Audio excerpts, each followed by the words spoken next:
పాదాల దగ్గర పెడుతూ విత్తబడుతున్న వాక్యం ఫలింపచేసి చెబుతున్న మాకు మీ ఆత్మ సహాయాన్ని అందించమని, ప్రతి ఒక్క బిడ్డను దీవించి ఆస్వాదించి నేను నిత్యరాజ్యంలో ప్రవేశించలేక ప్రతి ఒక్కరిని బలపరచమని మా ప్రభును రక్షకుడైన యేసుక్రీస్తు ద్వారా ఈ ప్రార్థన సమర్పించి అడుగు వేడుకుంటున్నాం తండ్రి, ఆమేన్. ముందుగా ఇంత మంచి అవకాశం ఇచ్చిన మన తండ్రి అయిన దేవునికి వందనాలు చెల్లిస్తూ, కూడి వచ్చిన మీకు నా తోటి దేవుని సేవకులకు కూడా మన ప్రభు అయిన యేసుక్రీస్తు నామములో వందనాలు చెల్లిస్తాను. ప్రియమైన దేవుని వారల, శుక్రవారం చెప్పుకున్నాం కదండి, ఏమి ప్రకటించాలి, మనం ఏమి ప్రకటిస్తున్నామని.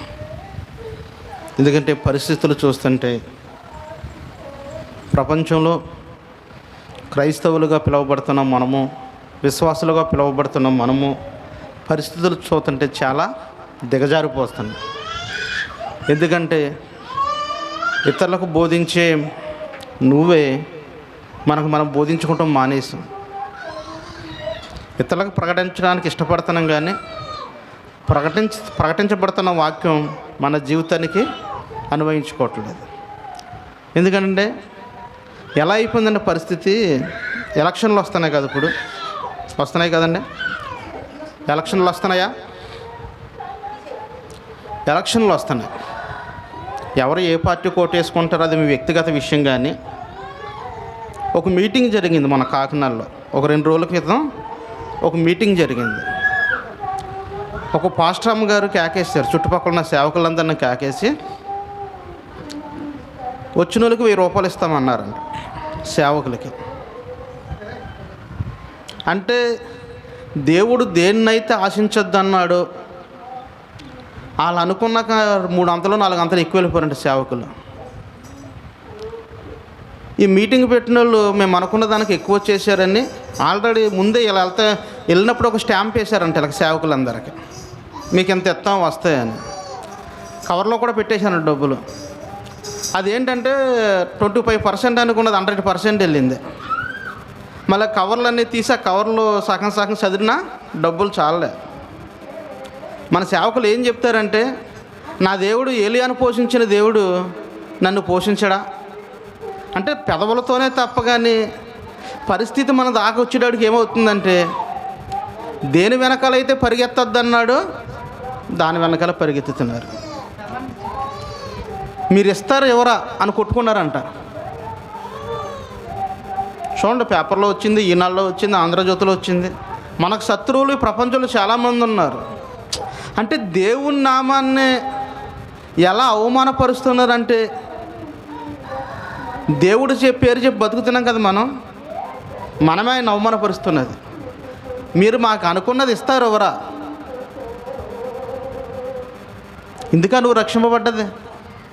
ఇందుకా దేవుడు సేవ చేసేది? ధనాపేక్ష సమస్తమైన మూలాల కీలుకు మూలము చెప్పాడు కదా. ధనం వెంట పరిగెత్తి ఏం తెచ్చుకున్నాడో కాపాడుతున్నాయి కదా. బైబిల్లో ధనాన్ని వెంట పరిగెత్తుల పరిస్థితి ఏంటో కాపాడుతుంది కదా. ఒక దైవజనుడుగా, ఒక సేవకుడుగా అసలు నువ్వు ఎలా ఉండాలి? అది పేరుకే పాస్టల్ మీటింగ్, కానీ జరిగేదంతా ఏది? రాజకీయ మీటింగ్. అటువంటి చోట్లకు మనం వెళ్ళొచ్చా? ఏదో పార్టీ మీకు నచ్చిన పార్టీ ఓటేసుకుని అది సంబంధం లేదు. నేను చెప్తున్నా, మీరు నిజంగా యథార్థవంతులైతే, నిజంగా దేవుని కనుక విశ్వసిస్తే, రేపు పొద్దున ఏ పార్టీ దగ్గర కూడా మీరు డబ్బులు తీసుకోకండి. జాగ్రత్త, పట్టుకుంటాడు ఒకరోజు. చెప్తున్నాను కదా, నేను క్రీస్తు రక్తంలో కడగబడిన వాడిని, నాకు మీ డబ్బు వద్దు చెప్పాలి క్రైస్తవుడైతే. అది ఏ పార్టీ అయినా. ఓటు మీరు దేనికన్నా వేసుకోండి, మీ ఇష్టం. మీ మనస్సాక్షిని బట్టి మీకు గురు ఉంటుంది కదా, మీకు అభిమానం ఉంటుంది కదా, వేసుకోండి. నిజంగా క్రీస్తు రక్తంలో కడగబడిన వాడు అయితే అక్రమం మంది ఏది కూడా మన దగ్గరికి రాకూడదు. బైబిల్ ఏం రాశాడో తెలుసా? కుక్కలంట తిండికి కొన్ని చెప్పట్లేదు మీకు, ఏడిచ్చేస్తారని. కొన్ని చాలా చెప్పట్లేదు, ఇప్పటికే ఏడిచ్చేస్తున్నారో ఎందుకు వచ్చింది ఇలా గొడవని. కొన్నే చెప్తున్నా, కాముగా చెప్తున్నా. కొన్ని చెప్తే చాలా భయంకరంగా ఉంటాయి. కుక్కల తిండికి ఆతురపడును. తర్వాత ఆతురపడేది ఎవరు అనుకుంటున్నారు? సేవకులనండి. సేవకులను అంటున్నాడు మాట. యెషయా గ్రంథం 50 అధ్యాయం ఉంటుంది, చదవండి. సేవకులను ఏమన్నా కుక్కలకు ఎలా ఉంటుంది చూడండి. కొన్ని వరుసగా పెడితే భోజనం చేస్తాయా? మరి ఇప్పుడు పరిస్థితి చూడండి. వాళ్ళు ఏదో సేవకుడికి 1000 రూపాయలు ఇస్తానన్నారంట, వెళ్ళిపోయారు. అనుకున్న కాడకే రెట్టింపు అయిపోయి వెళ్ళిపోయారు. తెలుసు కదా, ఒక్క పూట కూటు కొరకు ఏం నమ్ముకున్నాడో దొరికిందా మళ్ళీనే. మరి ఇన్ని విషయాలు బైబిల్ మన కళ్ళ ముందు చూపిస్తుంటే ఒక దైవజనుడిగా, ఒక సేవకుడిగా అసలు నీ విలువ ఏంటి? నువ్వు ఏం బోధిస్తున్నావు? ఒకసారి పాస్టల్ మీటింగ్ జరిగిందండి. పాస్టల్ మీటింగ్ జరిగితే వెళ్ళాం. దగ్గర 3-4 సంవత్సరాలు అవుతుంది. అది కూడా ఎక్కడే జరిగినట్టు ఉంది అనుకుంటున్నాను. నేను కూడా వచ్చాను. 2 సేవకులు మాట్లాడుకుంటున్నారు. ఏమని మాట్లాడుకుంటున్నారు 2 సేవకులు? అంటే మీరు ఆ పార్టీ దగ్గర డబ్బులు తీసుకున్నారా? తీసుకున్నానండి అన్నాడు. అసలు రూల్గా చెప్పాలంటే ఏ పార్టీ దగ్గర కూడా మనం డబ్బులు తీసుకోకూడదు. అయితే సేవకులకి ఏదో ఇస్తున్నారు కదండి, ఈయనకి ఎంతో ఇచ్చాడంట. ఒక పార్టీ వాళ్ళు వచ్చి, రెండో పార్టీ వాళ్ళు కూడా వచ్చారంట. అబ్బాయి నువ్వు తీసుకోకపోతే నువ్వు ఆ పార్టీ వాడు అన్నాడంట. అమ్మ నన్ను ఆ పార్టీ వాడు అంటావని ఈయన కూడా తీసేసుకున్నాడంట. నువ్వు యథార్థవంతుడు అయితే, అయ్యా నేను ఒక దగ్గర తీసుకున్నా, నీ దగ్గర తీసుకుంటే బాగోదు, కష్టమో నష్టమో నేను ఆయనకు ఓటేస్తానని చెప్పాలి కదా. నిజంగా సేవకుల్లో ఈరోజు యథార్థత ఉందంటారా? నీతి ఉందంటారా? నిజాయితీ ఉందంటారా? సర్లే, నువ్వు తెలుసో తెలుగు ఒక పార్టీ దగ్గర డబ్బులు తీసుకున్నావు, ఎదుటివాడు వచ్చాడు, నీకు ఎన్ని నోట్లు ఉన్నాయి నీకు? అంటే ఎన్ని నోట్లు ఉంటాయి? ఒకటేనా? మనిషికి వచ్చి ఒకటేనా? మరి 2 దగ్గర తీసుకుని నువ్వు ఎవరికి న్యాయం చేసినట్టు? అలా తీసుకుంటమే పాపం. నీవు 2 దగ్గర తీసేసుకుని అమ్మో నన్ను నా పార్టీ వాళ్ళు అనుకుంటారేమో అని. ఏ పార్టీ వాళ్ళు? కరవమంటే ఎవరి కోపమంట? కప్ప కోపం. విడవమంటే పాము కోపం. అన్నికి 2 కావాలి. 2 దగ్గర డబ్బు కావాలి. నీ మనస్సాక్షి తెలియదు నువ్వు ఏ పార్టీకి ఓటేస్తావో, నా మనస్సాక్షి తెలియదు నేను ఏ పార్టీకి ఓటేస్తాను. అలాంటప్పుడు ఎందుకు తీసుకోవాలి? ఎందుకు ఈరోజు దేవుని పేరట సమాజంలో నవ్వులు పాలు చేయాలి? నువ్వు దేవుడు సేవకుడు కదా, దైవజనుడు కదా. దైవజనులు ఎక్కడైనా దేవుడు పోషించడం మానేశాడా? ఎక్కడైనా విడిచిపెట్టడం మానేశాడా? ఎప్పుడైనా వాళ్ళకి ఏదన్నా ఇస్తాదన్నది ఇవ్వకుండా దేవుడు మానేశాడా? మానలేదు. కానీ ఈరోజు జరుగుతున్నది ఏంటి తెలిసిన? దుర్వ్యాపారం. ధనం ధనం ధనం ధనం. ఎక్కడ రొట్టులు ఉంటే అక్కడికి పరిగెడతామే. అసలు ఇది దేవుని మీటింగా, లేదా రాజకీయ మీటింగా, లేదా వేరొక మీటింగా, అదేమన్నా అక్కర్లేదు. ఇక్కడికి పరుగులు పెడుతున్నారు. అబ్బో ఎలక్షన్ల దగ్గరకు వచ్చేసి ఆతురపడిపోతున్నారు. 3 పార్టీలు 4 పార్టీలు ఉన్నాయి. సంచి నిండిపోద్ది. సంచి ఏమైపోద్ది? నిండిపోద్ది. సూత్రాలు డాడీ.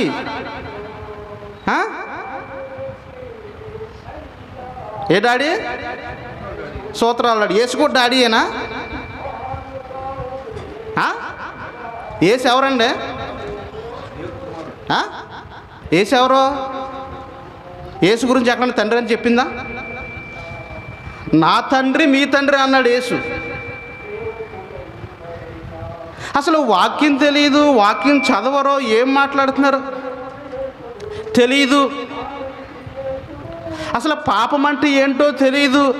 ఈరోజు దేవుని పేరట పాపక్షమాపణ, మారు మనసు ప్రకటించబడటం లేదు. లోకంలోకి వెళ్ళిపోయి మన ఇష్టానుసారంగా పాడుతూ, మన ఇష్టానుసారంగా ఆడుతూ, అసలు దేవుడి నామానికి అవమానం జరుగుతుంది నా ప్రవర్తన వల్ల. నువ్వు బ్రతితే లోకంలో ఇష్టానుసారంగా బ్రతుకు, దేవుడిని నేనేం అడగడు. నీ ఇష్టం ఎన్ని పాపాలు చేసి బ్రతుకు, అన్ని పాపాలు చేసుకు బ్రతుకు, దేవుడు నిన్ను అడగడు. ఒక్కసారి నాగట మీద చేయి పెట్టాక, ఒక్కసారి తన సిలువను ఎత్తుకున్నాక దించావా చాలా ప్రమాదం. జాగ్రత్త. అందరూ సేవకులు కాదు. ఈరోజు చాలామంది ఫోన్లు చేస్తున్నారు. అంటే మేము అమెరికా నుంచి ఫోన్ చేస్తున్నాం, మాకు అమెరికాలో వాళ్ళు తెలుసు, లండన్లో వాళ్ళు తెలుసు అని ఫోన్ చేసి మీ చర్చికి ఎంత ఇస్తామండి, మీకు ఎంత డబ్బులు ఇస్తామని చేస్తున్నారు. అవన్నీ మళ్ళీ యూట్యూబ్లో రికార్డింగ్ చేసి పెడుతున్నారు. మన వాళ్ళు ఎంత దొరికిపోతున్నారు, డబ్బు అనేటికి దొరికిపోతున్నారు. డబ్బు అనేటికి ఏం దొరికిపోతున్నారో? సేవకులు దొరికిపోతున్నారు. మరి ఏదంటే నువ్వు చంపిన కోరికలేయి, నీ ఆశలేయి, చంపావో దేవుడి కోసం. నీలో శరీర కోరికలు చావట్లేదు, నీలో తిండి కోరికలు చావట్లేదు, నీలో పాపపు కోరికలు చావట్లేదు. అయినా ఈరోజు సేవకులుగా ఏం చేస్తున్నాం? పిలువబడుతున్నాం. సేవకులే తప్పు చేస్తే, విశ్వాసులే తప్పు చేస్తే, దేవుని సన్నిధికి వచ్చే వాళ్ళు తప్పు చేస్తే మనల్ని బట్టి ఎవడన్నా మారతాడు? చెప్పండి, మనల్ని బట్టి ఎవడ మారతాడు? మారుతుందా సమాజం? ఈరోజు క్రైస్తవ సమాజం ఏమైనా మారిందా? పోనీ లోక సమాజం ఏమైనా మారుతుందా? కారణం ఏంటి? ఎవరికే పాప క్షమాపణ లేదు, మారు మనసు లేదు, పశ్చాత్తాపం లేదు. ఒక మాట అంటాడు చూడండి, యోహాను రాసిన మొదటి పత్రికలో, యోహాను రాసిన మొదటి పత్రిక 5వ అధ్యాయం 17వ వచనం ఒకసారి చూడండి. యోహాను రాసిన మొదటి పత్రిక 5వ అధ్యాయం 17వ వచనము, సకల దుర్నీతియు పాపము అయితే మరణకరము కానీ పాపము కలదు. అంటే సకల దుర్నీతి ఏంటంట? పాపం. ఈ లోకంలో ఏముంది? పాపం. ఈ లోకంలో నీతి ఉందంటారా? నిజాయితీ ఉందంటారా? యథార్థత ఉందంటారా? పోనీ దేవుని పిల్లలుగా చెప్పుకుంటాం, మనలో ఏమైనా నీతి, నిజాయితీ, యథార్థత, పరిశుద్ధి ఉందంటారా? బయట వాడి గురించి వదిలేండి, ఇక్కడ దేవుని బిడ్డలుగా మనం ఉంటున్నాం కాబట్టి, దేవుని వాక్యాన్ని వింటున్నాం కాబట్టి, దేవుని వాక్యాన్ని నేర్చుకుంటున్నాం కాబట్టి మనలో ఉన్న నీతి ఎంత? మనలో ఉన్న యథార్థత ఎంత? మనలో ఉన్న పరిశుద్ధత ఎంత? చెప్పండి. ఏమన్నాడో? సకల దుర్నీతియు పాపము. అంటే సకల దుర్నీతి ఏముంది? పాపం. అయితే మరణకరమైన పాపం కలదంట. సకల దుర్నీతి పాపం అయితే ఇంకో పాపం ఏముంది? మరణకరమైన పాపం. అంటే నువ్వు చేసే పాపాలను బట్టి నువ్వు ఎక్కడికి వెళ్ళిపోతావు? నరకానికి వెళ్ళిపోవచ్చు.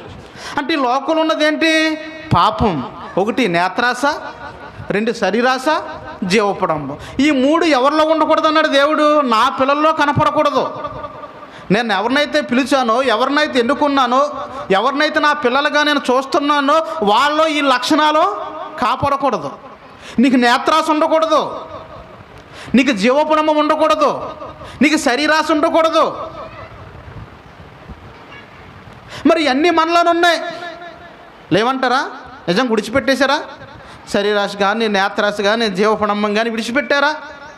ఎవరు విడిచిపెట్టారండి? సమస్త దుర్నీతి అంట పాపము. ఇంకేమంటాడు చూడండి పాపంలో. రోమాపత్రిక 14వ అధ్యాయం 23వ వచనం కూడా ఒకసారి చూసుకుందాం. ఆఖరిలో ఏంటి ఒక మాట ఉంటుంది చూడండి.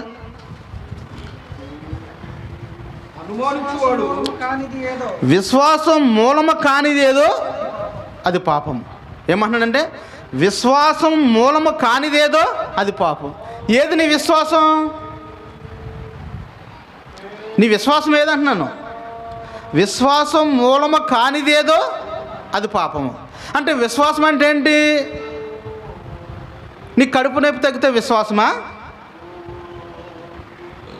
లేకపోతే నువ్వు మోటార్ సైకిల్ కొనుక్కుంటే విశ్వాసమా? నీకు పెళ్లి చేస్తే విశ్వాసమా? నీకు గర్భఫలం ఇస్తే విశ్వాసమా? ఇది విశ్వాసం కాదు. విశ్వాసం మూలము కానిది ఏదో పాపం. ఏది విశ్వాసం? క్రీస్తు మన పాపముల నిమిత్తం మరణించి తిరిగి లేచాడని నువ్వు నమ్మాలి. అది విశ్వాసం. విశ్వాసం ఏంటనుకుంటున్నారు?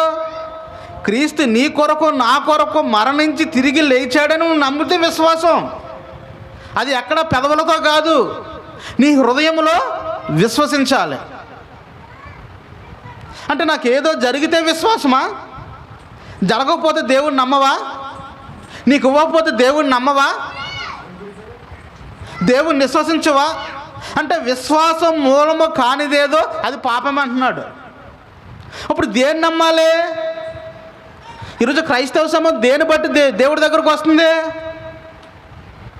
మీ కుటుంబాలు కట్టబడతాయి, మీ అప్పులు తీరిపోతాయి, మీ రోగాలు తగ్గిపోతాయి, మీ ఇబ్బందులు తొలగిపోతాయి, మీ దుఃఖ దినములు సమాప్తం లగిపోతాయి. అంటే శరీరానికి కావలసిన అన్ని వసతులు చూపించి దేవుడి దగ్గర తీసుకొస్తుంది. అది విశ్వాసం కాదు. అలాగైతే చాలామంది సేవకులు, ప్రవక్తలు కూడా రోగాలతోనే చనిపోయారు. మనం చరిత్రలోకి వెళ్ళి చూస్తే ఈ భారతదేశానికి వచ్చిన మిషనరీలు చాలామంది అంటువ్యాధులతోనే చచ్చిపోయారు. తెలుసా మీకు? చరిత్ర కనుక చదివితే, ఎందుకంటే అప్పుడు ఇంత వసతులు లేవు, ఇన్ని హాస్పిటల్ లేవు. అలా మిషనరీ పరిచయం ఎందుకు జరిగిందంటే ఇది చాలా దుర్భరంగా ఉంది భారతదేశ పరిస్థితులు, వీళ్ళకి విద్య లేదు, వైద్యం లేదు అని ఏం చేశారు? వీళ్ళకి కావలసిన వసతులు కల్పించారు. వాళ్ళు విద్య కావాలి, వైద్యం కావాలి, వీళ్ళకి దేవుడి మాటలు చెప్పాలి.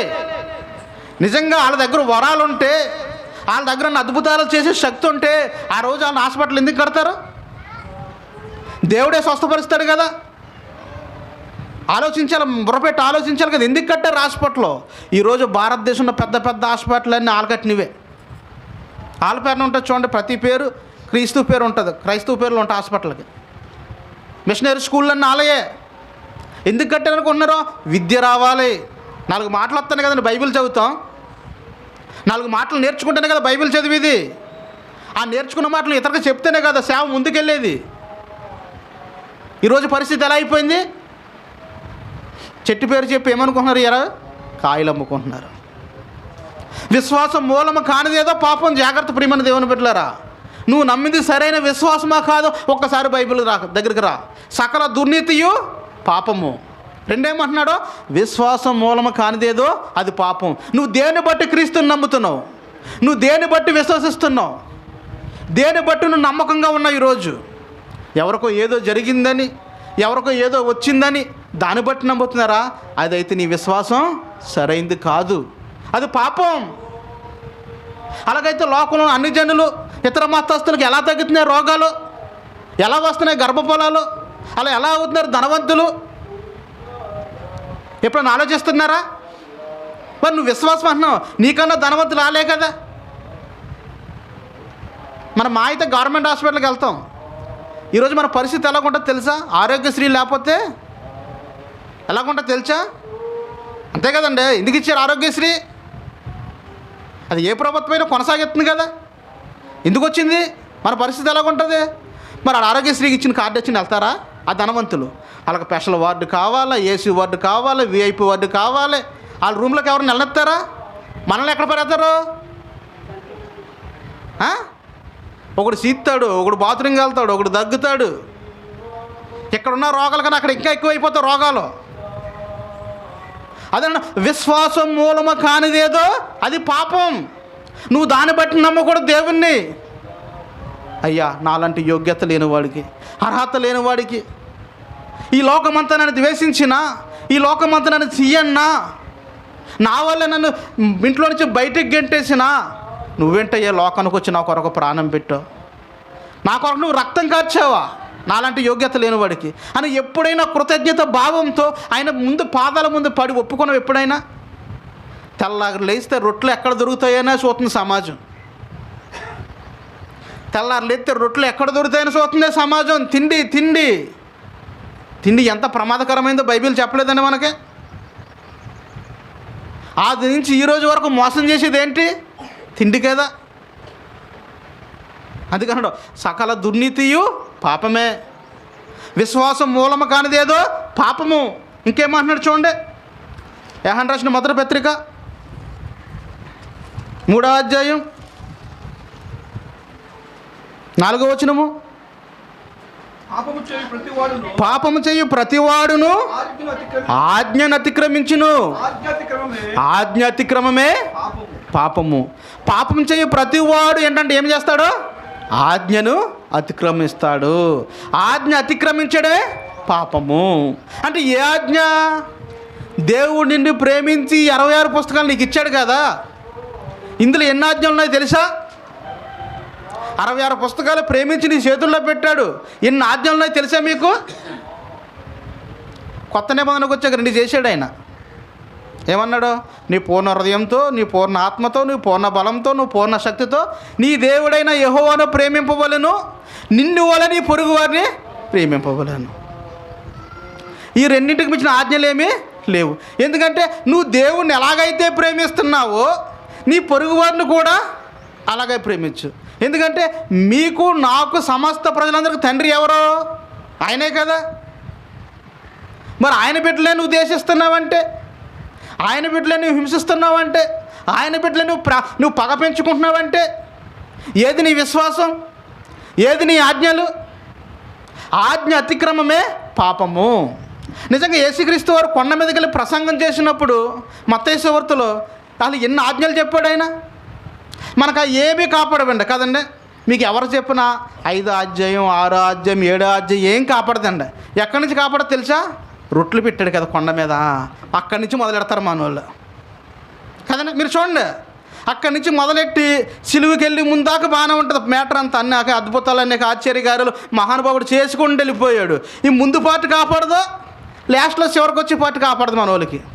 ఎందుకంటే ఆయన సిలువుకి వెళ్ళాడు కదా, అమ్మో కొరడా దెబ్బలు, అమ్మో ముళ్ళ కిరీటం, అమ్మో సిలువేసేస్తారు, అమ్మో పక్కలో బల్లిపోటు, ఇవన్నీ కాపాడు. అసలు ఎంత భయంకరంగా చెప్తున్నాడు ఒకసారి చూడండి. మత్తయి సువార్త 5వ అధ్యాయం చూడండి, 5వ అధ్యాయం చూడండి, 21 నుంచి చేద్దాం చూడండి. నరహత్య చేయవద్దు, నరహత్య చేయవాడు విమర్శకు లోనగనని పూర్వీకులతో చెప్పబడిన మాట మీరు విన్నారు కదా. ఏం చెప్తున్నాను, నేను మీతో చెప్పున్నది ఏమనగా, తన సహోదరుని మీద కోపపడి ప్రతివాడు విమర్శకు, ఎవరు లోనవుతారంటే విమర్శకు, తన సహోదరుని మీద ఎవరైతే కోపపడతాడో అంటే ఒకప్పుడు ఏం చేయమంది, నరహత్య చేయవద్దు, నరహత్య చేయవాడు విమర్శకు లోనగును. అంటే హత్య చేస్తే హత్య చేసిన బట్టి ఏం చేస్తారు, విమర్శిస్తారని తీర్పు తీరుస్తారు కదా. ఇప్పుడు యేసుక్రీస్తు వారు అంటున్నారు, నేను మీతో చెప్పినది ఏమనగా, తన సహోదరుని మీద కోపపడు ప్రతివాడు. మనకు ఊరికే వస్తుంది కదండి కోపం, మన కోపం తెగొచ్చేస్తుంది కదా. చాలా కంట్రోల్ చేయాలండి కోపం తగ్గాలంటే కదండి, చాలా కంట్రోల్ చేయాలి. అందుకనండి పౌలు గారు, మీకు ప్రకటించిన తర్వాత నేను భ్రష్టుని అయిపోతానేమో అని నా దేహాన్ని ఏం చేస్తున్నాను, నలగొట్టుకుంటున్నాడు. నలగొట్టుకుంటేనే కానీ ఆత్మరూపం రాదు అన్నప్పుడు ఒరు పంట వస్తుంది, ఒరి తినేస్తాం అలాగా, ఒరి తినం కదా, దాని ఎంత బాధ ఉంటుంది. కొయ్యాలి, ఆరబెట్టాలి, తాటతో దుక్కు తినాలి, దుక్కు తిన్న తర్వాత ఇప్పుడు వేడి వాటర్లో బాయిల్ వాటర్లో వేయాలి, ఆ బాయిల్ వాటర్ నుంచి మళ్ళీ మిల్లుకి వెళ్ళాలి. అంటే ఎంత నలుగుపోతుంది దానికి, ఆ రూపం వస్తుంది అంటే ఎంత నలుగుపోతుంది అది. ఒక విత్తనం ఎంత నలుగుపోతే నీకు ఆహారం అవుతుంది. మరి నువ్వు దేవునికి విత్తనం కదా, నువ్వు ఎంత నలుగుపోతున్నావు. పాట పాడేస్తాం కదా, ఫలించుకుండట నీకు న్యాయమా యజమానితో సలగా. అంటే మనం ఫలించం, మనలో ఆత్మఫలాలు ఏముండవు. పాట ఒకటే పాడతాం మనం, పాడిందే పాట పాసుపల్లిదాసుడని ఎన్ని పాటలైనా పాడతాం. వాక్యం చదవడానికి మాత్రం అసలు రాదు. ఎంత బద్ధకం అంటే వాక్యం చదివేడికి సమయం లేదా. ఎందుకు లేదు సమయం? ఉన్న సమయానంతా ఏం చేస్తున్నారు మీరు చెప్పండి. ఏది మానేసాం, వాక్యాన్ని పక్కన పెట్టి చెప్పండి. మనం తింటాం మానేస్తున్నామా, తాగుతాం మానేస్తున్నామా, మా పనులు మనం చేసుకుంటాం మానేస్తున్నామా. కానీ వాక్యం దగ్గరికి వచ్చేటికి అనేకమైన పనులు వస్తాయి. విడిచిపెట్టాలి. ఒక క్రైస్తవుడుగా నువ్వు దేవుణ్ణి నమ్మితే కనుక సమస్తం విడిచిపెట్టవలసిందే. సమస్తం విడిచిపెట్టనివాడు నా శిష్యుడు కానేరుడు అన్నాడు. మరి విడిచిపెట్టారు ఈరోజు. చూడండి, లోకస్వార్తలో ఒక మాట ఉంటుంది. మళ్ళీ నేను అబద్ధం చెప్తున్నారు ఏమనుకుంటారేమో, ఒకసారి చూడండి.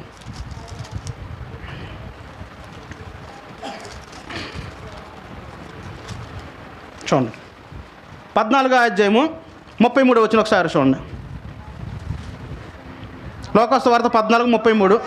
ఆ ప్రకారమే మీలో తనకు కలిగినదంతయు విడిచిపెట్టని వాడు నా శిష్యుడు కానేరడు. సరిపోద్ది. ఏమన్నాడు? తనకు కలిగిందంతా విడిచిపెట్టని వాడు నా శిష్యుడు కానేరడు.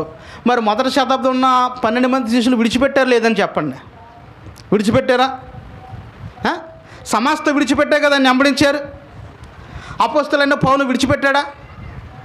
మరి ఏం విడిచిపెట్టని చెప్పండి. మనం దేవుడి దగ్గరికి వచ్చి దోచుకుంటున్నామా, దేవుడిని నమ్మి సమస్త విడిచిపెట్టామా అని చెప్పాలి మీరు. ఏమన్నాడు? ఆ ప్రకారమే చూడండి, ఆ ప్రకారం మీలో తనకు కలిగినదంతయు నా శిష్యుడు కానేరడు. అంటే తనకు కలిగినదంతా ఏమన్నాడో విడిచిపెట్టామన్నాడు. ఒక యవనస్తుడు వచ్చాడు కదండి, ధనవంతుడు. యేసుక్రీస్తు దగ్గరికి వచ్చి, అయ్యా నాకు నిత్య జీవం కావాలంటే నేను ఏం చేయాలి అన్నాడు. ఆజ్ఞలన్నీ పాటించమన్నాడు. ఇంక మనమే చాలా లెక్కేసుకుంటే అతను చాలా బెటరు. ధర్మశాస్త్రం ఆజ్ఞలు పాటించాలంటే మామూలు విషయం కాదు అది. ధర్మశాస్త్రం ఆజ్ఞలు పాటించాలంటే మామూలు విషయం కాదు. అతను బాల్యం నుండి ఏం చేస్తున్నాడో పాటిస్తున్నాడు. మరి నాకు కొదువుకున్నది ఏంటి అన్నాడు. నీ ఆస్తి అమ్మి బెదలకిచ్చా అన్నాడు. నీ ఆస్తి అమ్మి పేదలకు పెంచి నువ్వు నన్ను వెంబడించు. ఎందుకంటే డబ్బు ఉంటే మన దేవుని వెంబడించగలరంటారా? డబ్బు ఉంటే దేవుని వెంబడించగలరంటారు? ఈరోజు వెంబడించలే. ఆ యవనస్తుడేమన్నా నీకు సమస్తం విడిచిపెట్టే, అది బేదలకు ఇచ్చే, నువ్వు వచ్చి నన్ను వెంబడించుము. మరి వెంబడించాడు, వెనక్కి వెళ్ళిపోయాడా? అంటే విడిచిపెట్టాలంటే చాలా బాధ. మనం విడిచిపెట్టాం ఏదన్నా? అసలు మన మనసున్న పాపాన్నే విడిచిపెట్టలేదు. మన తలంపులు మారలేదు, మన ఊహలు మారలేదు, మన చూపులు మారలేదు, మన ఆలోచన విధానం మారలేదు. అందుకే అంటున్నాడు కదా మత్తయి సువార్తలో ఏమంటున్నాడు? నరహత్య చేయవద్దు, నరహత్య చేయవడు విమర్శకు లోనగనని పూర్వీకులతో చెప్పబడిన మాట మీరు విన్నారు కదా. నేను మీతో చెప్పున్నది ఏమనగా, తన సహోదరుని మీద కోపపడు ప్రతివాడునంట విమర్శకు లోనగును. తన సహోదరుని చూచి ఏమనకూడదంట? వ్యర్థుడా అనకూడదు, నువ్వు పనికిరానివాడు అనకూడదు, నువ్వు చేతగానివాడు అనకూడదు, నువ్వు అసమర్థుడు అనకూడదు. నువ్వు అలా అన్నావంటే నువ్వు ఎవరు నిందిస్తున్నట్టు? ఎవరు నిందిస్తున్నారండి? నీ సృష్టికర్తను నిందిస్తున్నావు. ఏ తండ్రినైతే ఆరాధిస్తున్నావో, ఏ తండ్రినైతే నువ్వు ప్రేమిస్తున్నావో ఆ తండ్రే నిన్ను నన్ను మనందరం చేసింది. అందుకేనాడు నీ సహోదరుని ఏమనకూడదంట? వ్యర్థుడా అనకూడదు, నువ్వు పనికిరానివాడు అనకూడదు, నువ్వు చేతగానివాడు అనకూడదు. ఇంకేమంటున్నాడు చూడండి, వ్యర్థుడా అని చెప్పువాడంట మహాసభకు లోనగును, ద్రోహి అని చెప్పువాడు నరకాగ్నికి లోనగును. ఒకటి, నరహత్య చేయవద్దు, కోపపడవద్దు, వ్యర్థుడు అనకూడదు. అంటే ద్రోహి అనే పదానికి ఏమవుతుంది? ద్రోహి అన్న పదానికి ఇంకా వ్యభిచారం పక్కన పెట్టండి, ఇంకా వ్యభిచారం, దొంగతనం, కొడతాం ఇవన్నీ పక్కన పెట్టండి. అదంతా సెకండ్. ఎక్కడే దొరికేస్తాం మనం? తీర్పు ఎక్కడ ఆరంభం అవుతుంది? దేవుని ఇల్లు అంటే ఏది? దేవుని సంఘం, అక్కడే మొదలవుద్ది. అమ్మో నేను వ్యభిచారం చేయట్లేదు కదా అనుకోవద్దు, నేను ఎవరిని మోసం చేయట్లేదు కదా అనుకోవద్దు. ఎన్నిసార్లు ద్రోహం అన్నారు ఆలోచించుకోండి. ఇప్పుడు ఆయనేమో సమస్త మానవాళి కొరకు రక్తం చిందించాడు. సర్వలోకంలో ఉన్న మానవాళ్ళందరి కొరకు ఆయన ఏం చేశాడు? రక్తం చిందించాడు. అంటే ఆయనకి లేని అభ్యంతరం నీకేంటంటున్నాను నేను. ఇప్పుడు అతను ప్రార్థన చేస్తాడంటే ఈ రోజు కాదు రేపైనా మారవచ్చు, అవును కదా? అంత మాత్రం నువ్వు ద్రోహి అనేస్తావాన్ని, అంత మాత్రాన పాపాన్ని ఎత్తావా? ఏమన్నాడు? మీ సహోదరుని పాపం మీరు క్షమింపలేకపోయినప్పుడు మీ పాపాలు క్షమిస్తా అన్నాడా? మీరు మీ సహోదరుల పాపాలు ఏం చేయాలి? క్షమించాలి. మీరు క్షమిస్తేనే నేను క్షమిస్తాను అన్నాడు ఆయన. మరి ఎంతమందిని క్షమించారు చెప్పండి? ఎంతమందిని మీరు క్షమించారు చెప్పండి? క్షమించారా? మనసులో పగెట్టుకుంటున్నారా? ద్వేషం పెట్టుకుంటున్నారా? ద్రోహి అనకూడదు, వ్యర్థుడు అనకూడదు, కోపపడకూడదు. దొరికేతామని చెప్పండి ఈ మూడును. ఇప్పుడు రేపు పొద్దున్న తీర్పు వచ్చింది అనుకో, దొరుకుతామో దొరకమా? ఒక్కడు కూడా వెళ్ళడం నాతో సహా. నేనేం పెద్ద గొప్ప ఏం కాదు ఇక్కడ, ఎందుకంటే నేను తినేది ఉప్పు కారమే కదా. కానీ చాలా మట్టుకు కంట్రోల్ చేసుకుంటూ వస్తాను. అంటే ఒకటి విడిచిపెట్టుకుంటూ వస్తుంది. ఎందుకంటే ఏ దినం ఎప్పుడు వెళ్ళిపోతాను లేదు. చెప్తే పోవచ్చు, చెప్పలేం, గ్యారంటీ లేని బ్రతుకులు కాబట్టి ఒక్కోటి కుటుంబం, బిడ్డలు అన్నీ కట్ చేసుకుంటూ వస్తున్నా. ఎందుకంటే చనిపోయే టైంకి నాలో ఒక మచ్చ కూడా కనపడకూడదు. అదే ప్రతిదీ విడిచిపెట్టి వస్తున్నా. మీరేమో ప్రతి వాళ్ళ దగ్గరికి వెళ్ళిపోతారు. జాగ్రత్త, చాలా ప్రమాదం. ద్రోహం అనకూడదంట, వ్యర్థుడు అనకూడదంట, కోపపడకూడదంట. ఇంకేమన్నాడు చూడండి అక్కడే, కావున నువ్వు నీ బలిపీఠం వద్ద అర్పణమును అర్పించుచుండగా నీ మీద నీ సహోదరునికి విరోధం ఏదైనా కలదని నీకు జ్ఞాపకం వచ్చిన ఎడలా ఒకసారి దేవుని మందిరంకి వెళ్ళావు, దేవుని ఆరాధించడానికి వెళ్ళావు, దేవునికి స్తుతులు చెల్లించడానికి వెళ్ళావు, డాడీ అని కేకతేకి వెళ్ళావు. ఓకే, నీ డాడీ మంచివాడే, కోట్లు స్తుతులు చెప్తున్న మంచివాడే. పక్కన ఉన్నవాడికి ఏమొచ్చింది? అమ్మో నా సహోదరుడికి నాకేదో విరోధం ఉంది. ముందేమన్నాడు?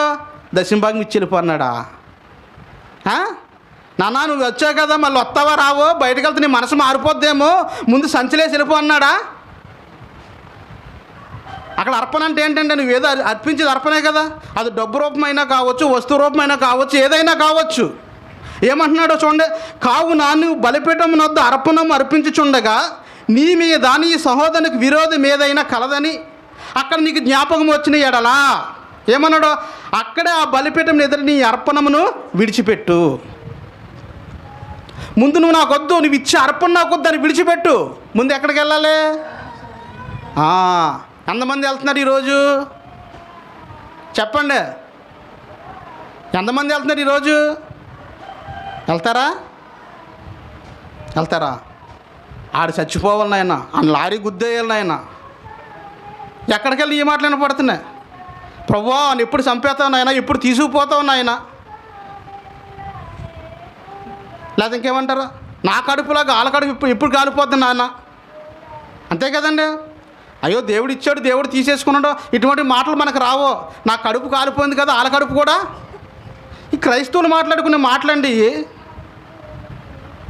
ఆదరించే మాటలు లేవు, హెచ్చరించే మాటలు లేవు, వాళ్ళ ప్రేమతో దగ్గర తీసుకునే మాటలు లేవు. అంతా స్వార్థమే, దుర్వ్యాపారమే. అందుకేమన్నాడు?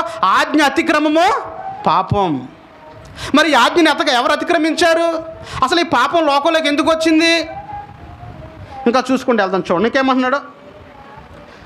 1 సమూయేలు పత్రిక 15వ అధ్యాయం 23వ వచనం ఒకసారి చూడండి. 1 సమూయేలు గ్రంథం 15వ అధ్యాయం 23వ వచనం. తిరుగుబాటు చేయుట సోది చెప్పుటను పాపముతో సమానం. సరిపోద్దండి. ఎవరికి తిరుగుబాటు చేయుట అంటే సోది చెప్పుట దేంతో సమానం? పాపంతో. అంటే తిరుగుబాటు అంటే ఏంటి? దేవుడు ఏ ఆజ్ఞనైతే ఇచ్చాడో ఆ ఆజ్ఞను అతిక్రమించి, అంటే దేవుడికే పాఠాలు నేర్పుతాం మనం. అంతే కదండి. అలా కాదు ప్రభా అంటే దాన్ని ఏమంటున్నాడు దేవుడు? నాకు సోది చెప్పుకో. అంతే కదా. మన దగ్గరికి ఎవరైనా వచ్చారనుకో, పిల్లలు ఏమైనా అడగడానికి ఏమంటాం? బాబు సోది చెప్పుకున్నా ఆయన, నాకు అన్నీ తెలుసు అంటాం కదా.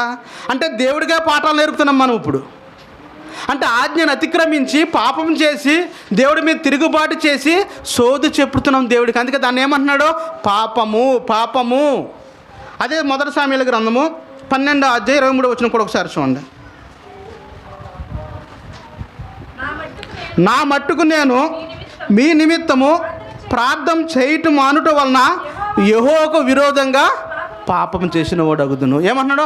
నా మట్టుకు నేను మీకు విరోధంగా ప్రార్థన మానిని ఎలా మాటు వలన ఏమవుతాను? యెహోవాకు పాపం చేసిన వాడిని అవుతాను. అంటే ఒక దైవజనుడిగా, ఒక విశ్వాసుగా, క్రీస్తు రక్తంలో కడగబడిన నువ్వు అబ్బాయిల గురించి నేను ప్రార్థన చేయనండి. ఆడు ఎవడవనవనండి, మనకు అన్యాయమే చేయనివ్వండి, తీరని ద్రోహమే చేయనివ్వండి, చేయరాని పనే చేయనివ్వండి. నాకు అన్యాయం చేశాడు కాబట్టి, నన్ను ఇంత మాట అన్నాడు కాబట్టి వీడి నిమిత్తం నేను ప్రార్థన చేయడం అంటే ఏంటి పరిస్థితి? ఎవరికి విరోధంగా పాపం చేసినట్టు? దేవుడికి విరోధంగా పాపం చేసినట్టు. మరి ఇన్ని పాపాల గురించి బైబిల్ హెచ్చరిస్తుంది కదా. నిజంగా అంటే ప్రపంచంలో ఏ గ్రంథంలో కూడా ఇంత హెచ్చరిక మాటలు ఉండవండి పాపం గురించి. ఒక బైబిల్లో తప్ప, ఒక పరిశుద్ధ గ్రంథంలో తప్ప పాపము గురించి ఇంత క్లియర్గా రాసిన గ్రంథం ప్రపంచంలో ఏ గ్రంథం కూడా లేదు. ఎందుకంటే నీ దేవుడు పరిశుద్ధుడు, నువ్వు నమ్మిన తండ్రి పరిశుద్ధుడిగా, అంటే నిన్ను కూడా ఎలా ఉండమంటున్నాడో పరిశుద్ధంగానే బ్రతకమంటున్నాడు. ఒకటి ప్రార్థన మానేస్తావా పాపం అయిపోద్ది, ఆజ్ఞను అతిక్రమిస్తావా పాపం అయిపోతుంది, విశ్వాసం మూలం కానిదేదో పాపం అయిపోతుంది, ఎదురు తిరుగుట పాపం అయిపోద్ది, ద్రోహం అంటావా పాపం అయిపోద్ది. మరి ఇన్ని పాపాలు మనలో పెట్టేసుకుని, మన మనసంతా పాపంలో పెట్టేసుకుని నువ్వెన్ని పాపాలు చేసినా దేవుడి దగ్గరికి వెళ్ళి ప్రార్థన చేస్తే ఏమొస్తుంది మనకి? ఈరోజు స్వస్థత వచ్చేస్తుంది. అంతే కదండి. బ్రతుకులు మారినయా? జీవితాలు మారినయా? ఆలోచన విధానం మారిందా? ఏమన్నా దేవుడు? ఏ భేదము లేదు, అందరూ పాపం చేసి దేవుడు అనుగ్రహించిన మహిమను పొందలేకపోతున్నారు. అంటే దేవుడి దగ్గరకు వచ్చా కూడా నీకు ఇచ్చే మహిమ ఏంటనుకుంటున్నారో? నిత్య జీవం. ఈరోజు ఆ మహిమను విడిచిపెట్టి, ఆ నిత్య జీవాన్ని విడిచిపెట్టి శరీరానికి కావలసిన కోరికలు తీర్చుకోవడానికి దేవుడి దగ్గరకు వస్తుంది సమాజం. అందుకని ఏ భేదము లేదు. ఈరోజు సేవకులు ఎందుకు పరిగెత్తారు? 1000 రూపాయల కోసం, 1000 రూపాయల కోసం ఎందుకు పరిగెత్తాలి? ఈరోజు ఒక రాజకీయ మీటింగ్ కోసం ఎందుకంత పరుగులెత్తాలి? ఎవడో ఏదో మీటింగ్ జరిగితే ఎందుకంత నీకు రోషం లేదా మళ్ళీ అంటాం కదా, ఏలియా లాంటి రోషం గల ప్రవక్తనే మైక్ కట్టేస్తుందని చెప్పమంటే మళ్ళీ చూడండి. చాలామంది చెప్పి చెప్పి చెప్పి ఏలియా గారి గురించి బాగానే చెప్తారు. ఎప్పుడైతే ఆ విగ్రహాలను బద్దలు కొట్టమన్నాడో మైక్ కట్టేస్తారంతే. భయం అలాంటప్పుడు మానే. మరి ఏలియా రోషం గల ప్రవక్తే, బాగా చెప్పుకుంటూ వెళ్తాడు. సరిగ్గా విగ్రహం మన పేరెత్తుడికి ఏం చేస్తాడు, మైక్ అయిపోద్ది, సైలెంట్ అయిపోద్ది అక్కడ. మరి ఎందుకంత భయం? మనం వాక్యం చెప్పినప్పుడు అమ్మో ఎంత రోషం వచ్చేస్తుందో. చిన్న మాట అంటే భయం. సమాజానికి ఎదురెళ్ళాడు క్రైస్తవుడు ఈరోజు. వెళ్తున్నాడు ఈరోజు. అంటే ఆశించిన దాన్ని కూడా ఆశించి ఈరోజు ఏమైపోతుంది, సమాజంలో నవ్వులు పాలైపోతుందండి క్రైస్తవ సమాజం. ఎవరిలోనూ మార్పు లేదు, సేవకుల్లోనూ మార్పు లేదు, విశ్వాసంలోనూ మార్పు లేదు. సమాజం ఎలా మారుతుంది అనుకుంటున్నారు ఈరోజు ప్రియమైన దేవుని బిడ్డలారా? మార్పు అంటే ఏదో 4 మాటలు వారం వాక్యం చెప్పేత మార్పు కాదండి. వారం వచ్చి ప్రార్థన చేయడం మార్పు కాదు, పాటలు పాడడం మార్పు కాదు. నీ బ్రతుకు మారిందా లేదా, నీ జీవితం మారిందా లేదా, నీ హృదయం తండ్రి అయిన దేవుని ఎదుట ఎలా ఉంది చెప్పండి. ఎలా ఉంది మన హృదయం? పరిశోధించుకుంటున్నామా, పరీక్షించుకుంటున్నామా? ఇంకా నా హృదయంలో ఉన్న అవిధేయతని ఇంకేదైనా ఉందేమో దాన్ని తొలగించుకోవాలని పశ్చాత్తాపడుతున్నాము ఈరోజు. చూడండి, ఏ క్రైస్తవుడైనా పశ్చాత్తాపం ఉన్నాడు ఈ రోజుల్లో? అది ఒకప్పుడు తరం అండి పశ్చాత్తాపం అంటే. ఇప్పుడు ఆ పశ్చాత్తాపం ఎవరికి లేదండి. మొత్తం కలగలిసిపోయింది. లోకము సంఘం పెద్ద తేడా ఏమీ లేదు. లోకానికి సంఘానికి పెద్ద తేడా ఏమీ లేదు. ఒకప్పుడు క్రైస్తవులు సేవకులన్నా ఒక విలువ ఉండేది, సమాజంలో ఒక గుర్తింపు ఉండేది. ఇప్పుడు ఎక్కడికి వెళ్ళినా కటింగ్ కేసులు కానించి కానీ ఎక్కడికి వెళ్ళినా అబ్బాయి సేవకుడు అన్నా, పాస్టర్ అన్నా ఎంత చులకనగా మాట్లాడుతున్నారో, ఎంత హేళన చేస్తూ మాట్లాడుతున్నారో, ఎంత నవ్వులు పాలు చేసి మాట్లాడుతున్నారు, మీకు అర్థం కావట్లేదు. అలా తయారు చేసేసారు కొంతమంది జీతగాలు ఈరోజు ప్రపంచాన్ని. ఎప్పుడైతే ధనమే దేవుడైంది ఈరోజు, మనం చెప్పాను కదా, మీ కడుపే ఏమైందని పిలుపులు రాసిన పత్రికలు అంటారు కదా, కడుపు దేవుడైపోయింది మనకే. కోటి విద్యలు దేని కొరకు అంటే ఎన్ని డిగ్రీలు చదివినా, ఎన్ని ఇంజనీర్లు చేసినా అంతా కడుపు కోసమే కదా. దేవుడి దగ్గరకు వచ్చా కూడా ఏమైంది, కడుపే దేవుడైపోయింది. అంటే సమస్తం విడిచిపెట్టమన్నాడు దేవుడు. ఏది విడిచిపెట్టమంటున్నాడు క్రైస్తవుడు? నువ్వు నన్ను నమ్మితే సమస్తం విడిచిపెట్టు, నా కొరకు బ్రతుకు. ఏది విడిచిపెట్టిన ప్రభువా నేను ఆరాధిస్తాను అన్నాడు క్రైస్తవుడు.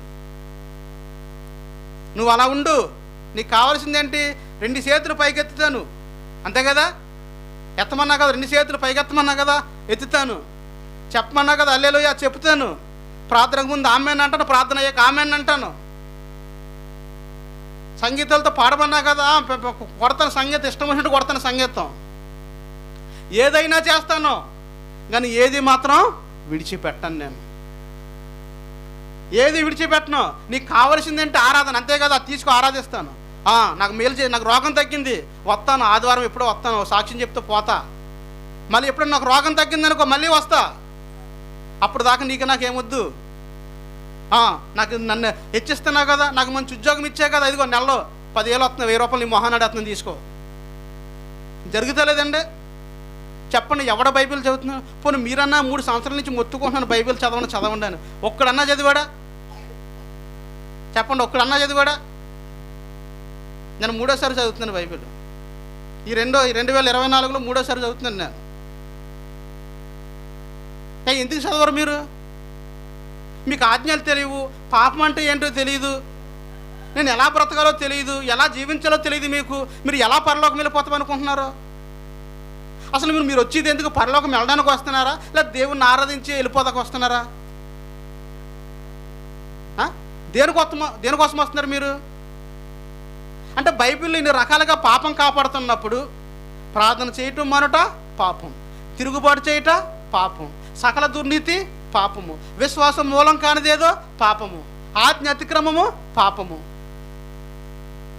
మరి ఇన్ని పాపాలు బైబిల్ కాపాడుతున్నప్పుడు అసలు నువ్వు నమ్మింది ఎవరని అంటున్నాను నేను. నువ్వు నిజంగా నమ్మింది దేవుణ్ణేనా? నిజంగా నమ్మింది క్రీస్తునేనా? నువ్వు విశ్వసిస్తున్నది క్రీస్తునేనా? ఆలోచించండి.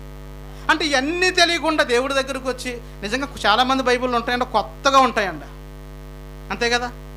మీరు చీర కొనుక్కున్నారు మన క్రిస్మస్కి, కట్టుకోకుండా ఉన్నారా, బీరువాలో పెట్టారు? చెప్పండి కొన్నారు కదా, చీరలు కొన్నవాళ్ళు, బట్టలు కొన్నవాళ్ళు అన్నీ ఉన్నారు కదా. పోనీ నగలు చేయించుకున్నారు, పెట్టుకున్నారా, బీరువాలో పెట్టారా? ఏది కొన్నా కట్టుకోవాలి, నలుగురు చూపించుకోవాలి. మరి నువ్వు వాక్యం నలుగురు చెప్పమనే కదా నీకు బైబిల్ నీ చేతికి ఇచ్చాడు. నువ్వు ఒక బైబిల్ కొన్నావంటే దాన్ని చదివి నలుగురికి చెప్పాలి. అంటే బిర్యానీ వండితే బిర్యానీ చేసిన బాగుందా లేదని పక్కడికి పెడతారు కదండి. ఏదైనా కొత్త వంట చేసినప్పుడు అమ్మ ఇది బాగుందా లేదని పక్కడికి పెడతారు కదా. మరి ఇది ఆత్మీయ ఆహారం కదా, ఒక మనిషిని రక్షించేది కదా, ఒక మనిషిని పాపం నుంచి విడిపించేది కదా. అంటే కొత్త బైబిల్ కొన్నాను, నేను అర్థం బైబిల్ చదివాను ఎవరైనా అన్నారండి? ఎవరైనా కూర్చున్నారండి? చెప్పండి. అబ్బే కార్తీక దీపం మళ్ళీ వస్తుందంట అండి, మళ్ళీ వస్తుంది. నేను నిన్న మొన్న చూసాను యాడ్. మళ్ళీ ఏమవుతుంది అంటే ఆ దీపం వస్తే ఈ దీపం మారిపోద్ది అంతే. మరి మీలో ఉన్న వెలుగుని నరునాత్మ ఏం పెట్టారు? నరునాత్మ యెహోవా పెట్టిన దీపము. మీలో ఉన్న వెలుగు చీకటి అయిపోకుండా చూసుకోండి అన్నాడు. ఆత్మ నారిపోద్ది అన్నాడు. ఆ దీపం వస్తే ఈ దీపం మారిపోద్ది అనుకుంటా. ఒక సీరియల్లో కాదండి, దాని నష్టం కూడా వస్తుంది. ఈ పరిగమాల సీరియల్ అని ఎలాగుంటుందో తెలుసండి, ఏ సీరియల్లో కూడా ఒకడికొక భార్య ఉండదండి. మీరు ఏ సీరియల్ అన్నా చూడండి, అలాగే ఒక్కొక్కరికి ఇద్దరేసి ఉంటారు. మరి మనం చూడొచ్చయ్యి. కార్తీక దీపంలో ఒకరికి ఇద్దరు భార్యలు, దాని వెనకాల వచ్చిన గృహలక్ష్మి దానికి ఇద్దరు భార్యలే. అంటే ఈ పనికిమాల చెత్త అంతా ఎవరు వదులుతున్నారు అనుకుంటున్నారు? అంటే నీ సమయాన్ని, నీకున్న సమయాన్ని ఏం చేస్తున్నారో దొంగలిస్తున్నాడు సాతాను. సమయం సమీపించుచున్నది, నీ ప్రవచన వాక్యాలు గైకుని దాని ప్రకారంగా బ్రతుకువాడు ధన్యుడు. కార్తీక దీపం చూసేస్తా, తర్వాత గృహలక్ష్మి చూసేస్తా, తర్వాత ఏమొచ్చేద్ది? Big boss. ఇంకా ఆడే మనకు బాసు అంతే కదండి. ఆడు ఏం మాట్లాడతాడో తెలియదు, ఆడు ఎందుకు ప్రైజ్ ఇస్తాడో తెలియదు, ఆడు ఏం సాధించాడో తెలియదు. చివరికి బిగ్ బాస్ని కూడా తీసుకెళ్ళి జైల్లో పడేస్తారు. మన లోన ఆడినట్టు ఇంట్లో ఆడినట్టు బయట ఆడితే సమాజం ఒప్పుకోదండి. మామయ్య వాళ్ళు ఉంటారు, చితక కూడా తీసుకెళ్ళి లోన ఆడేస్తారు అంతే కదండి. ఇంట్లో ఉన్నని చూపి రాజు బయటకు వచ్చి కష్టాలు చేసేవానికి ఏం చేస్తాడో తీసుకెళ్ళి లోన ఆడేస్తారు. అంటే మన సమయాన్ని ఏం చేస్తున్నారో వృధాపరుస్తున్నారు. అలాగే నేనేం చూడొద్దని చెప్పట్లేదండి. అలాగే సీరియల్ చూడమని కాదండి. మనకు ఫోన్ ఉందా? ఫోన్తో ఎంతసేపు గడుపుతుందని చెప్పండి. నేను ఫోన్తో చాలాసేపు గడుపుతా. అలాగనే బైబిల్ చదవకుండా ఏముండనే, దేని సమయాన్ని దాన్ని కేటాయిస్తా. ఆకుండా గంట చదువుకుంటూ వెళ్తా బైబిల్, కొద్దిగా మైండ్ రిలాక్స్ అవుతుందని ఫోన్ చూస్తా, మళ్ళీ మొదలెడతా. అలాగే ఫోన్ చూడబోద్దని చెప్పలేదు. అది ఏది చేసినా మన మంచికి వాడాలి. మనం ఇంకా మారలేదు, మన ప్రవర్తన మారలేదు, మన ఆలోచన మారలేదు. అందుకని సకల దుర్నీతి పాపమే. ఇంట్లో టీవీ ఉంది, పాపం వస్తుంది. చేతిలో ఫోన్ ఉంది, పాపం వస్తుంది. బయటికి వెళ్తే మాట్లాడితే పాపం. పాపం ఎక్కడుందన్నాడండి దేవుడు? వాకిట పొంచి ఉంది. ఎక్కడుందంట పాపము? వాకిట పొంచి ఉంది. అందుకన్నాడు కదా, మీ విరోధైన అపవాది ఎవరిని మృంగిదనా అని వెతుకు చూచున్నాడు. నీ గుమ్మం బయటే పాపం ఉంది, దాంట్లో నువ్వు అడిగెట్టావా నిన్ను మింగేస్తాడు. అంటే ఇన్ని పాపాలు ఉన్నాయి. ఇన్ని పాపాలు నువ్వు విడవకుండా ఈరోజు నీకు ఏదో వచ్చిందని, నాకు ఏదో వచ్చిందని, నాకు రోగం తగ్గిందని, నాకు ఇల్లు ఇచ్చాడని, నాకు అది ఇచ్చాడు ఇది ఇచ్చాడని ఇల్లు నువ్వేంటి ఏం చేస్తున్నావు? సాక్ష్యం చెప్తున్నావు. అసలు ఆ సాక్ష్యం అంగీకరిస్తున్నాడు దేవుడు? ఆలోచించండి. పాపము వల్ల వచ్చే జీతము మరణం అని బైబిల్ చెప్తుంది. పాపం వల్ల వచ్చే జీతం మరణం. అసలు ఈ పాపం ఎలా ప్రవేశించింది లోకంలోకి? దేనివల్ల ఈ పాపం వచ్చింది? మొదలకెళ్ళి పంచుండి ఆదికాండం కాడికి. పాపం వల్ల వచ్చే జీతం మరణం. చూడండి ఆదికాండం దగ్గరికి వెళ్ళిపోదాం. చూడండి 2వ అధ్యాయం 16 నుంచి చదువుకుందాం.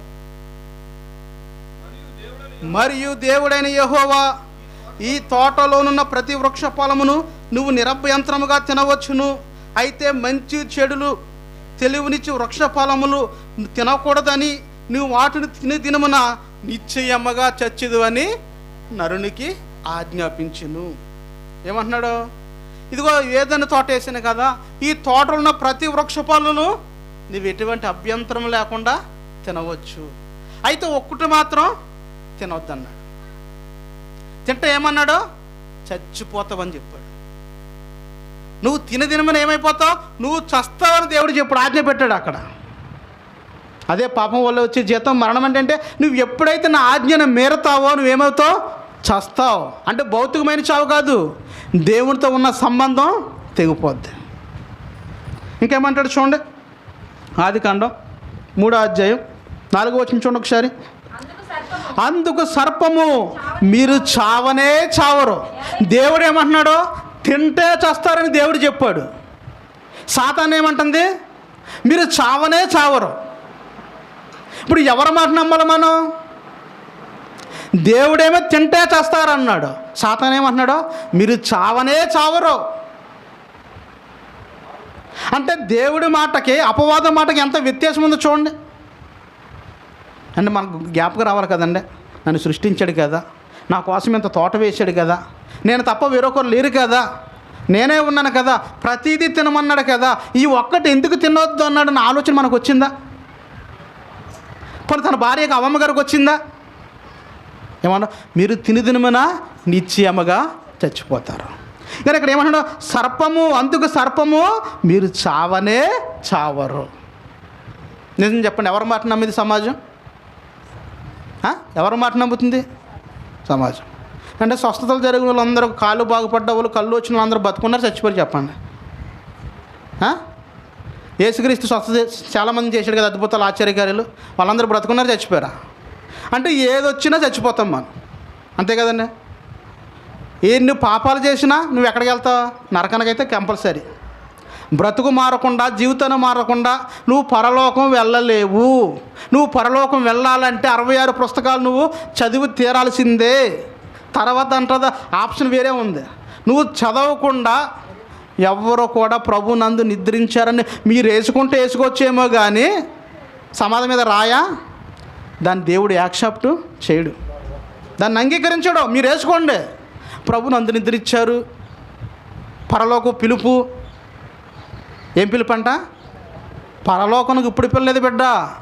ప్రయాసపడి భారం మోసుకున్న సమస్త జనులారా నా యొద్దకు రండి బతుకుండగా పిలిచాడు. చచ్చిపోయే అవసరం లేదు దేవుడికి అని మీరు ఉంచుకుంటారా? చచ్చిపోయిన ఎవరన్నా మీరు బతుకుండగా కావాలి, కానీ చచ్చిపోయి కావాలని కావాలా మీకు? యేసు ఎప్పుడు పిలిచాడు? బ్రతుకుండగా పిలిచాడు, చచ్చిపోయి పిలిచాడా? మరి కనీసం జ్ఞానం ఉండాలి కదండి. చచ్చిపోయే పరలోక పిలుపు ఏంటండి? నీకే ఉపయోగపడినాడు, దేవుడికి ఏమో ఉపయోగపడతాడు చెప్పండి? చచ్చిపోయాక మీకు ఉపయోగపడతాడా? ఎప్పుడు తీసుకుపోతారని చూస్తాం మనం, అంతే కదండి. ఏడుపు కూడా బాగా ఎడుతారు కదండి, ఏడిచి ఊరుకుంటారండి. ఎవరన్నా బంధువు వచ్చి కళ్ళంటి నీళ్ళెట్టుకుని అనుకో, అప్పుడు ఇంటికి మళ్ళీ ఏడుపు వస్తుంది. అప్పుడు దాకా ఏడుపు రాదు. మీరు చూడండి, నేను అయ్యే గమనిస్తా, కూర్చుని ఆలోచిస్తూ ఉంటా. అప్పుడు దాకా బాగానే ఉంటాడు, వీడు అక్కడి నుంచి ఏడ్చుకుంటూ వచ్చేస్తాడు, అమ్మ బావా అని అడిగి. ఈవిడ ఎక్కడ లేనాడు మళ్ళీ మొదలెడతాది ఈవిడ. అంటే పనికిరాని చెత్త అంతా మనలోనే ఉంది, పనికొచ్చేది ఏది ఉండదు. నిజంగా అయ్యో నా భర్త చనిపోయాడు, లేకపోతే నా భార్య చనిపోయింది, నా బిడ్డలు చనిపోయారు, నా తండ్రి చనిపోయాడు, నిజంగా ఎక్కడికి వెళ్ళి ఉంటాడు అంటారు. నిజంగా దేవుడి దగ్గరికి వెళ్ళి ఉంటాడా? దూతలు కనపడ్డాయా? ఏంటి పరిస్థితి ఏంటి? లేదా ధనవంతుడి దగ్గరికి వెళ్ళిపోయాడా? యాతన పడుతున్నానా అన్న కనీసం సేవకుడికైనా, విశ్వాసకైనా, అక్కడ బంధువులకైనా రావాలి కదండి ఆలోచన. వస్తుందా? ఎప్పుడు తీసుకుపోదామా, తర్వాత ఏం వండుదామా, తర్వాత ఏం పెడదామా, 5వ రోజు ఎట్టుకుందామా, 3వ రోజు ఎట్టుకుందామా, అబ్బాయి నాకు చాలా ఖాళీ ఉండి నాకు సెలవు దొరకదని ఒకడు అంటాడు. అబ్బాయి పలానా ఆదివారం అయితే అందరూ వచ్చేస్తారని ఒకడు అంటాడు. ఇంక వీడితో అవసరం లేదు మనకే. నీకే అవసరం లేనిది దేవుడికి ఏం అవసరం వస్తుంది అంటున్నాను నేను. నువ్వు చచ్చిపోయినాడు ఎప్పుడు పడేసేదామా నువ్వు చూస్తుంటే ఆయన్ని ఏం చేసుకుంటావు? నువ్వు పడేసేసినోడిని. నా కుమారుడు వచ్చేసామనుకుంటాడా? మత్తయి సువార్తలో అంటాడు, మృతులు తమ మృతులను పాతి పెట్టుకొని నువ్వు వచ్చి నన్ను వెంబడించినాడు. నా తండ్రి పాతి పెట్టి వస్తానని అన్నాడు అతను. వద్దు, వచ్చేయి. ఎందుకంటే అతని సమయం అయిపోయింది, అతని టైం అయిపోయింది, ఉపయోగం లేదు నువ్వు అక్కడ ఉన్నా. మృతులు తమ మృతులు పాతి పెట్టుకుందరు, నువ్వు వచ్చి నన్ను వెంబడించు. ఏమంటున్నాడండి? అందుకన్నాడు దేవుడు ఏమన్నాడు? మీరు నిశ్చయముగా చచ్చిపోతారు. కానీ సాతాను అంటుంది మీరు చావనే చావరు. ఏది నమ్మింది సమాజం? మీరు వచ్చి చెప్పండి. ఇంకేమంటాడు చదవండి. ఎలాగైనా మీరు వాటి తిని దినమును మీ కన్నులు తెరవబడిననియు మీరు మంచి చెడును ఎరిగిన వారి వలె దేవతల వలె ఉందిరని దేవుడికి తెలియని ఆ స్త్రీతో చెప్పగా, ఆ స్త్రీ వృక్షమునకు ఆహారం మంచిదియు కన్నులకు అందమైందియు వివేకమిచ్చి రమ్యమైంది అంటున్నప్పుడు చూసినప్పుడు ఆమె దాని ఫలములో కొన్ని తీసుకుని తిని తనతో పాటు తన భర్తకు కూడా ఇచ్చును. అతడు కూడా తినెను. అతడు కూడా ఏం చేశాడు? తిన్నాడు. తినేసి ఏమందే ఆదాము గారు ఏమన్నారు? నువ్వు నాకు ఉంటాకి ఇచ్చావు కదా, ఇదిగో ఈవిడే. భార్య దొరికినకి ఏం దొరకాలి? మేలు దొరుకుతున్నారు ఈరోజు, మేకులు దొరుకుతున్నాయి, అంతే కదండి. ఇప్పుడు అన్నాడు కదా ఆదాము, అదే అన్నాడు. ఏమన్నాడు? అబ్బాయి నేను అసలు పాపం చేయలేదు, నేను ఒంటరిగా ఉన్నాను చెప్పి చాలా మంచిగా ఉన్నాను, హ్యాపీగా ఉన్నాను. నువ్వు ఎవరైతే నాకు సాటి అయిన సహాయం ఇచ్చావో నా తప్పు ఏమీ లేదు. ఆవిడ మీదకి ఎట్టేశాడు. పని ప్రభా తప్పు అయిపోయింది, ఏదో తెలియజేసిన పశ్చాత్తాపం లేదు అక్కడ. ఈవిడేమంది? అబ్బాయి నా తప్పు కూడా ఏమీ లేదు, నువ్వు ఆ పామును చేసావు కదా, అది ఏదో తోటలోకి వచ్చింది కదా, మరి ఎవరి మీద గంటేసింది? సర్పము మనం మోసపుచ్చింది. చెప్పండి, ఏం చెప్పండి. ఆజ్ఞ ఉంది, ఆజ్ఞ ఉందా? తింటే చచ్చిపోతారని ఆజ్ఞ ఉంది. మరి సర్పం మనల్ని ఎలా మోసపుచ్చింది? నీ సూపులకు ఎలా కాపాడుతుంది అంటే ఎప్పుడు నుంచి వస్తుందంటే రవమ్మ గారు దానంక ఎప్పటి నుంచి వస్తుందంటారు? ఆలోచించండి. అంటే పాపం వెంటనే జరగదండి. ఎప్పుడైతే మన హృదయంలోకి వెళ్తుందో, మన మెదడులోకి వెళ్తుందో, ఆ మెదడులో నుంచి ఎక్కడికి వెళ్తుంది? ప్రతి అవయవంలోకి వెళ్ళిపోతుంది అన్నాడు కదా. నీ కన్ను తేటగా ఉంటే లోకమంతా ఎలా కాపాడుతుంది? తేటగా ఉంటుంది. ఇప్పుడు అవ్వమ్మ గారి కళ్ళు దేనికి వెళ్ళిపోయి? అమ్మో చాలా బాగుంది, రమ్యంగా ఉంది, చూపునికి ఎలాగా అంటుంది? అది అందంగా ఉంది, ఎలాగా? డ్రాగన్ ఫ్రూట్ లాగా, అంతే కదండి. మనకి ఎన్ని పళ్ళు తిన్నా మనకి ఏం పని కావాలి? డ్రాగన్ ఫ్రూట్ కావాలి. అంటే మన భారతదేశం మీద అంత అపనమ్మకం మనకి, అంతే కదండి. చాలామంది అంటే మనకి ఏదైనా చూపు కానేసింది అనుకో, దాన్ని తినేదాకా మనం ఉండవు. అందుకే కదండి మీరు చూడండి, ఆ యూట్యూబ్ కానీ ఇన్స్టాగ్రామ్ రీల్స్ కానీ తిండి తిండి తిండి ఓపెన్ చేస్తే వస్తాయి. అసలు ఎన్ని బిర్యానీలు ఉన్నాయో, ఎన్ని స్టార్టర్లు ఉన్నాయో తెలీదు. మంచి డెకరేషన్గా నాకే తెలుస్తుంది, నేనే చూస్తానండి. వాస్తవమే చూస్తా, కానీ తిన్నాం భయం. ఎందుకంటే తింటే వాకింగ్ చదవం కదా, అదొక భయం మనకు. ఎందుకంటే అంత డెకరేషన్ చేస్తాడు. ఒక టమాటాలు కూడా ఒక మంచి నీట్గా కట్ చేస్తాడు, క్యారెట్ కూడా నీట్గా కట్ చేస్తాడు, ఉల్లిపాయ కూడా నీట్గా కట్ చేస్తాడు. ఆ ప్లేట్ అంతా డెకరేషన్ చేస్తాడు. మనకు ఎలాగుంటుంది? చూపుకి ఎలాగుంటుంది? రమ్యంగా ఉంటుంది. తర్వాత ఎలాగుంటుంది? గ్యాస్ట్రిక్ బిల్ వేసుకోవాలి తర్వాత, అంతే కదండి. తిన్నప్పుడు బాగానే ఉంటుంది, తిన్న తర్వాత పాపం స్టార్ట్ అవుతుంది. ఇప్పుడైనంతే, మనం తిన్న చూపు బాగానే ఉంటుంది, తిన్న తర్వాత ఏమయ్యాలి? బిల్ వేసుకోవాలి. కానీ ఏమన్నాడు? నువ్వు నాకు ఇచ్చావే స్త్రీ, ఆ స్త్రీ తినమంటేనే నేను తిన్నాను. మరి దేవుడు చెప్పాడు కదా నీతో తినొద్దని, మరి దేవుడు మాట లేదా? మరి అవ్వమ్మ ఏమంటుంది? ఇదిగో ఈ సర్పం నన్ను మోసపుచ్చింది, ఈ సర్పం నన్ను మోసపుచ్చింది కాబట్టి నేను తిన్నాను, నాకు నీకు దీనికి ఏమీ సంబంధం లేదన్నాడు. తప్పు ఎవరిది అయిపోయింది? ఇప్పుడు తప్పు ఎవరిదైందండి? అందుకే అన్నాడు హృదయంలో నొచ్చుకున్నాడంట. ఆది నుంచి ఈ రోజు వరకు దేవుడు మనల్ని చేసినందుకు బాధపడుతూనే ఉన్నాడు. ఎందుకంటే మన ప్రవర్తన ఏమాత్రం కూడా దేవునికి మెచ్చే విధంగా లేదు, ఆయన సంతోషపెట్టే విధంగా మన ప్రవర్తన లేదు, మన ఆలోచన లేదు, మన మాటలు లేవు, మన తలంపులు లేవు. ఆయన ఎందుకు అవకాశం ఇస్తున్నాడు తెలుసా? ఈ రోజైనా మారతావేమో, ఈ క్షణమైనా మారతావేమో అని అవకాశం ఇస్తుంటే అవకాశాన్ని కాలదనుకుంటున్నాం ప్రియములా. ఒక్కరోజు ఒక్క పూట కూటి కొరకు ఏం చేశాడు? జ్యేష్ఠత్వాన్ని అమ్మేశాడు. తర్వాత చాలా బాధపడ్డాడంట, కన్నీళ్ళంట, రోదన చేశాడంట. ఎవరో యాకోబు గారు అన్నయ్య గారు. దొరికిందా? నీకు విషయం చెప్పనా, ఏసావు కూడా చాలా ధనవంతుడు. మన వాళ్ళు ఏసావు దగ్గర ఏదో జ్యేష్ఠత్వం పూటకూట అంటే లోకంలో దరిద్రుడిగా బ్రతకడు అనుకుంటున్నారు. కాదు, ఏసావు చాలా ధనవంతుడు. 36వ అధ్యాయం ఆదికాండం చదవండి. యాకోబు గారు ఆస్తి, ఏసావు గారు ఆస్తి ఆ సమయానికి భూమి అంట భరించలేకపోయిందంట. ఒకరినొకరు వేరైపోయారంట. వాళ్ళకున్న గొర్రెల మందలకి, వాళ్ళకున్న ఆస్తికి భూమి భరించలేక ఒకరినొకరు సపరేట్గా వెళ్ళిపోయారు వాళ్ళు. ఏసావు ధనవంతుడే, యాకోబు ధనవంతుడే, కానీ ఏం పోగొట్టుకున్నాడు? పరలోకాన్ని పోగొట్టుకున్నాడు, జ్యేష్ఠత్వాన్ని పోగొట్టుకున్నాడు. జ్యేష్ఠత్వం అంటే చాలా విలువైంది. దేనికోసం అమ్మేసుకున్నాడు? ఒక్క పూట. ఈరోజు దేవుని సేవలుగా పిలువబడుతున్నాం, మనం ఏమైపోతున్నాం? నాకు ఇస్తారు ఎవరన్నారంటే చూడండి, పేపర్లో వస్తుంది. ఇచ్చేదాకా వెళ్ళనన్నారంట వాళ్ళు. తెచ్చి చదిరారంట పాపం. ఇంకా ఎమ్మెల్యే లాలో ఉండి అందరికి సమానంగా పంచకు వచ్చారంట వాళ్ళు. జాగ్రత్త, వీళ్ళు తీసేసుకోకండి, ఆలోచించండి. మా అయితే ఒక 1000 రూపాయలు వచ్చి 2000 వచ్చి 2 ఓట్లకి, అంతకు మించి ఏమి ఉండదు. ఈ 5 సంవత్సరాల్లో ఇవ్వకుండానే కదా బతుకమ్మాను. పోనీ మనకైనా ఆస్తి పెరిగిపోతుందా? చెప్పండి, మనకైనా పెరిగిపోతుందా? జాగ్రత్త. విశ్వాసం మూలము కానిది ఏదో అది పాపం. ఆజ్ఞ అతిక్రమమే పాపం. అందుకే ఆఖరికి ఒక మాట, రోమపత్రిక 5వ అధ్యాయం 12వ వచనం చూడండి. ఇట్లుండగా ఒక మనిషిని ద్వారా పాపం ద్వారా మరణము లోకంలోకి ఎలాగ ప్రవేశించినో అలాగే మనుషులందరూ పాపం చేసినందున మరణం ఏమైపోయింది? అందరికి సమానమైపోయింది. ఒక మనిషిని ద్వారా పాపంతో పాటు ఏమొచ్చేసింది? మరణం వచ్చింది. ఆ మరణాన్ని నుంచి విడిపించాలనే యేసుక్రీస్తు వారు ఈ లోకానికి వచ్చాడు. ప్రియమైన దేవుని బిడ్డలారా, నిన్ను నన్ను ఆ మరణం నుంచి, ఆ పాపం నుంచి విడిపించాలనే ఈ లోకంలోకి వచ్చి నీ కొరకు నా కొరకు బలి చెల్లించాడు, వెల చెల్లించాడు. మీరు వెండి బంగారాలతో కాదు విమోచింపబడింది, గొర్రె పిల్ల వంటి నిర్దోషమైన రక్తం చేత విమోచింపబడ్డారు. ఆ రక్తంలో కడగబడిన మనం నిజంగా యథార్థవంతులుగా బ్రతుకుతున్నామా, నీతిమంతులుగా బ్రతుకుతున్నామా, పరిశుద్ధంగా బ్రతుకుతున్నామా? ఒక్కసారి ఆలోచించుకుని మీరే నిర్ణయం తీసుకోమని ఇంతటితో ఈ మాటలు ముగిస్తున్నా.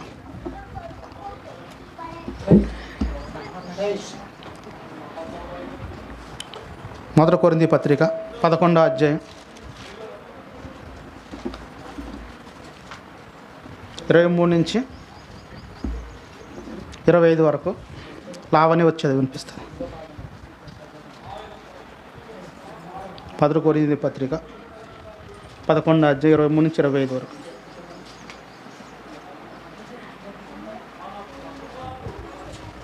ఇరవై 24 వరకు చదవండి అమ్మా.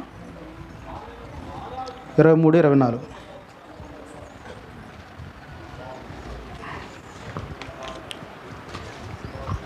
మొదటి కొరింథీ 11, 23, 24. నేను మీకు అప్పగించిన దానిని ప్రభువు వలన పొందితిని. ప్రభువైన యేసు తాను అప్పగింపబడిన రాత్రి ఒక రొట్టెను కృతజ్ఞతాస్తుతులు చెల్లించి దానిని విరిచి